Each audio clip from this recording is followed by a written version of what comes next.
Hello and welcome. Today we'll be going over some history notes on world historical systems. The biggest book I'll be covering, drawing out of, is A History of the Modern World by R. R. Palmer. This is a history that's synonymous with the history of Europe for him. Number two is The Holy Roman Empire by Peter H. Wilson. And from each one of these books, I'll be extracting the stratified or layered world systems that the authors use to interpret their history. And it's sort of the way they classify world historical movements and systems in their work. I'll cover each one of these three books below, what I've extracted from each one. That was The Holy Roman Empire by Peter H. Wilson.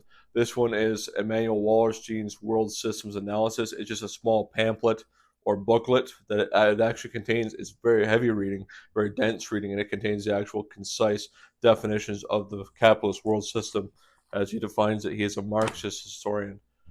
He's a Marxist historian. So, Wallerstein. We'll start with Wallerstein, then I'll go to Peter H. Wilson's Holy Roman Empire, then I'll finish with Palmer. And with Palmer, I've just extracted a brief from about the Protestant Reformation, a brief interesting note about the Protestant Reformation, where it succeeded, where it failed. But with Wallerstein, we get the most dense, concise, and complete, logically coherent system as his Marxist system. He actually authored major books in the 70s called World Systems Analysis about how liberalism in the 19th century was in Britain and in France. Liberalism kind of drove down the center, and the radicals and the conservatives on either side of it kind of all kowtowed to the liberal line. Liberalism took over in a universalist position through Europe in the 19th century and into the 20th century. But we'll start with Wallerstein. Wallerstein's, of course, a Marxian historian, so he's criticizing capitalism, but he has a very good definition of what the capitalist system actually is. So there's one, two, three, four, five sections of Wallerstein I'll cover. The first is endless capital accumulation. So Wallerstein says the goal of this is what differentiates Europe's modern capitalist system from Roman times or other market economies, is that in capitalism in Europe, starting in the 16th century, where he says the world system of capitalism really took off after the Protestant Reformation in the 16th century. The explicit goal that made capitalism different in this time period and into our own times is the idea of the endless accumulation of capital. Right, the goal of a businessman is to get as much capital as possible, as much wealth as possible, and to turn money into capital and capital into money, and just keep the cycle of accumulation going. So that's the explicit goal. So when you understand that this is a goal of capitalism, capital accumulation, and this makes sense of how we're the wealthiest countries in the world today, because for 5 centuries we've been accumulating capital more and more, and it reaches a pinnacle today in information technology capital. Right, it reaches a pinnacle in what's called IT capital. So like Bloomberg has his Bloomberg Tower with all the thousands of computer terminals and engineers and the computers from Bloomberg Media, or you get the Apple headquarters, or you get the Google headquarters, or you get the Silicon Valley, that $5 trillion dollars in market capitalization in Silicon Valley, right? You get this with endless capital accumulation, information technology. It's kind of like the Death Star. The Death Star, you can conceive of the Death Star as as a good analogy for IT capital. It's a project that has infinite accumulation of power and accumulation of physical hardware and software accumulated into one big project. That's what these headquarters in Silicon Valley are like. They're like the Death Star, only they're consumed with information, right? But that's the end point in ours. That's the late modernity stage of endless capital accumulation. Is this market $5 trillion in market capitalization in Silicon Valley, IT capital. What's more powerful than a computer by itself is a computer with a computer engineer by its side and a systems analysis by its side as well. Maybe human mind with a computer mind, human mind with AI, or human mind guiding the AI, right? But that's an aside. The endless capital accumulation is the first marker of the 16th century. So 500 years ago, the capitalist system in Europe started to accumulate capital. And that was its explicit goal, to go from money to capital to money.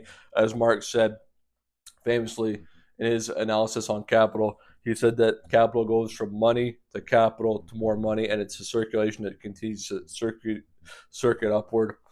And it's what Wallerstein says, that's the goal of capitalists. The goal that changes us from the Romans, or that changes us from the market economies in other places, is the endless accumulation of capital.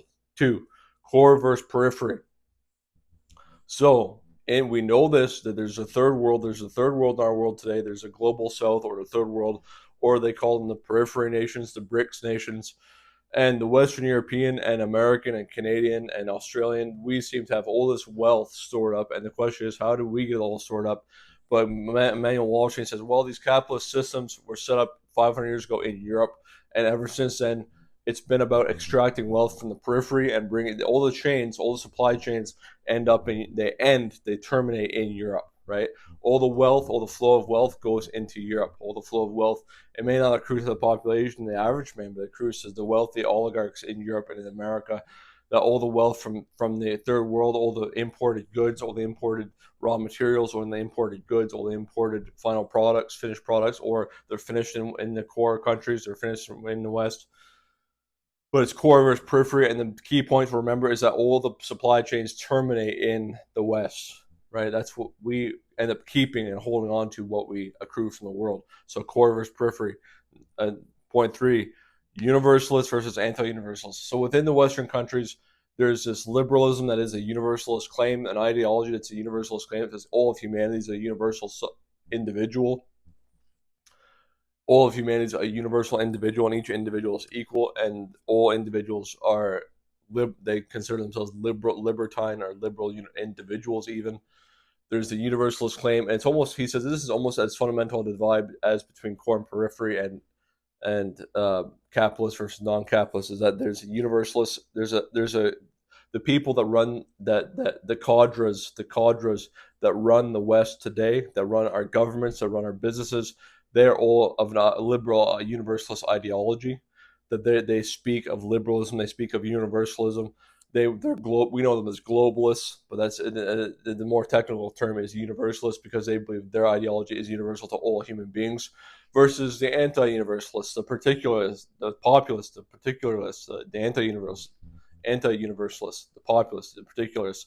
Like Donald Trump would be an anti-universalist, and he's the common working man is not a universalist. He has a home, he has a homestead, he has a place where he lives, he has a country where he lives, and he has a nation that he wants to defend, right? So that's as fundamental divide in human society. It's usually between liberals and right-wing national populists in America and Canada today.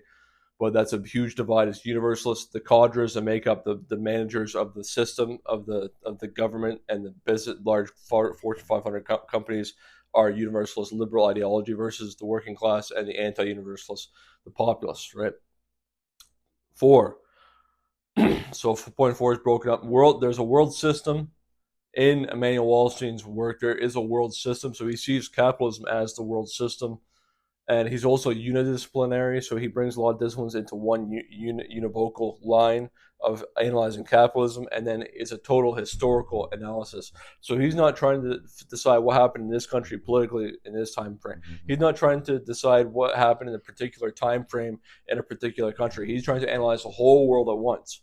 And when you're analyzing the total he calls it total historical. When you're analyzing the total historical with the unidiscipline of studying capitalism, and you discover it's a world system, those three things together, you're trying to do a total history of the whole world. You discover it through you use a unidiscipline where you analyze capitalism, and you discover it as a world system.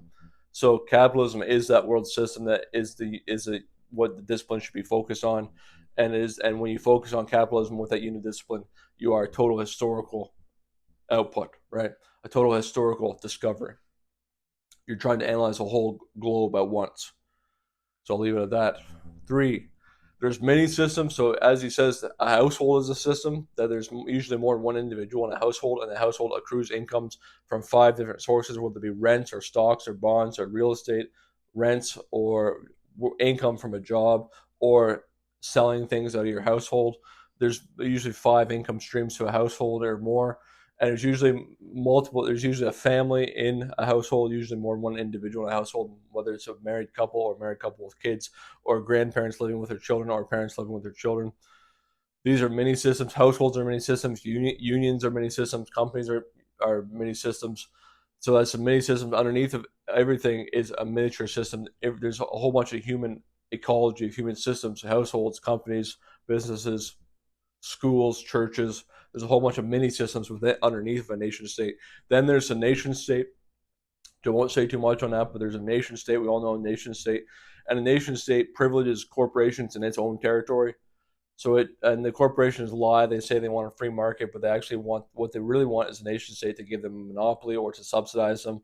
So that's the role of the government and the nation state. And then finally, as he peaks capital off with, there is a capitalist world system, as I'm trying to impart here. With the Marxist Emmanuel Wallerstein, there is a capitalist world system. He discovered these world systems in the 1970s when he wrote his major work. And this pamphlet that I showed you, just 100 pages, and it's a very dense and concise teaching of the capitalist world system. So I'll move on from Emmanuel Wallerstein. Barry, if you get a chance, pick up this book. It's not very expensive. It's just 100 pages. Emmanuel Wallerstein. It's just a summary of his work that he wrote before, about 20, 30 years after he wrote his major works. But this summarizes his whole system in one short pamphlet booklet. It is very dense and very concise, so I do suggest you gird yourself when you read it. Number 2, we have Peter H. Wilson. Peter H. Wilson, The Holy Roman Empire, right? And with Peter H. Wilson, I discovered 3 lines that he took when he's discussing the existence of the Holy Roman Empire, the 1,000-year reign from Charlemagne until Frederick II, I think it was, in 1806, did away with the Holy Roman Empire when Napoleon was rising up. But Peter H. Wilson, there's three layers for him, for Peter H. Wilson, and he's a British historian for the Holy Roman Empire. The first one is the transcendental ideal and identity of Christianity. So in all of Europe's history for the 1,000 years, from 800 AD to 1800 AD, from Charlemagne to Napoleon, there was always this transcendental ideal and identity of Christianity, not just in the Pope, not just in the Holy Catholic Church, but in Christians themselves and theologians themselves and scholars themselves and monks themselves. There was a transcendental ideal and identity of Christianity where they were speaking of the relationship to God. They're speaking of man's relationship to God, and it took priority over the state because they were the learned men, they were the men of faith, and they had the most to say what the right way of life is supposed to be in our world. 2, the economic modes of the common folk. So there's the priests and the monks and the churchmen and the later on the universities and the students of the humanist and religious universities, the faculty and the students of these universities laid into the transcendental ideal and identity of Christianity. The Pope also did this. The Holy Church also did this. Cardinals, bishops, popes. The ecclesiastical structure in Europe that owned about a third of the land in the Holy Roman Empire was owned by the ecclesiastical order, by bishops and priests for abbeys and different bishoprics and archdioceses and stuff like that. 2 is the economic modes of the common folk. So the common folk had a way of life where they generated crop, they generated goods, they made goods, they generated food, goods, clothes, any sort of household goods, any sort of capital that was being built was generated by the common folk. So I'll just leave it at that. The economic mode of subsistence farming, but beyond subsistence farming, the production of goods for the household and for the manor of the Lord. And then 3, between the transcendental ideal of these monks and priests and bishops and the Pope and the economic mode of the common folk was an intermediary position between the priests and the common folk was a monarch, a feudal and kingly lords. The monarch and the feudal and kingly lords, so the monarch and every lord underneath of him, had a system of state power. So there was a common folk generating the common economic goods, the foodstuffs, the common goods, the capital. There was a feudal lord trying to intercede between the priests and the common folk and establish a stately power. And then there was a transcendental idea of the theologians and the priests and the monks and the bishops. And through all this, there was what was called the two-sword doctrine. The two-sword doctrine said the Pope has a sword and the feudal lord, the Holy Roman Emperor himself, has a sword. So there are two swords doctrine. The Pope has a sword in religious affairs in the manner of the dispensation of religious teachings and doctrines and sacraments to the population and the administration of grace to the population. And then, which we know as the reformers did, there was something flawed with this. And then the second sword is that the emperor said, I have stately power. So there's a church power and the stately power. That's called the two swords doctrine. Moving on finally to Palmer, R.R. Palmer, in the big book that I showed you at the beginning, A History of the Modern World. He said that the religious reformation of the 16th century there was three areas in which the religious reformation took place. One was there was actually common folk peasant rebellions, and I don't know the names of the peasant rebellions, but they all got put down. When the reformers went to when the reform doctrine, reform teaching took over in the peasant um, movements and the peasant dwellings, the peasant towns, and they had a popular popular revolt or popular rebellion. The peasants, these usually were put down by the feudal lords and by the Holy Roman Empire and the local feudal lords. But there's two areas in which that's one area when there's three areas in which it was attempted. The common folk had peasant rebellions that failed. Two, the nobilities, so the German princes and the English and the monarchs, they successfully changed to Protestantism, for good or bad. They changed to Protestantism. The local lords saw it as an opportunity to take charge of their dominion even more and take over church lands and expand their lands, and expand their authority. And in England, of course, they wanted to. The king said, "I want my own church so I can divorce my wives, so I don't have to behead them." So nefarious purposes on the side of the state, but good purposes on the side of the reformers, but taken advantage of by the stately powers, right? And then towns, and then finally, so that's in the nobility and the monarchs of Germany and England, the Protestant Reformation succeeded amongst the nobility. The German, as famously Martin Luther was hid by many. Wittenberg, I think, was the town he was hidden. The Lord of Wittenberg. And third, the towns and republics, the city states, so like Geneva, Zurich, Basel, mostly in Switzerland. These towns were city state republics. The Reformation succeeded there as well. So and in that book, it has John Calvin as a model for presbytery, as a model. So in that book, it's funny. In this book, I'll hold it up again. Hold on. History of the Modern World, right? History of the Modern World.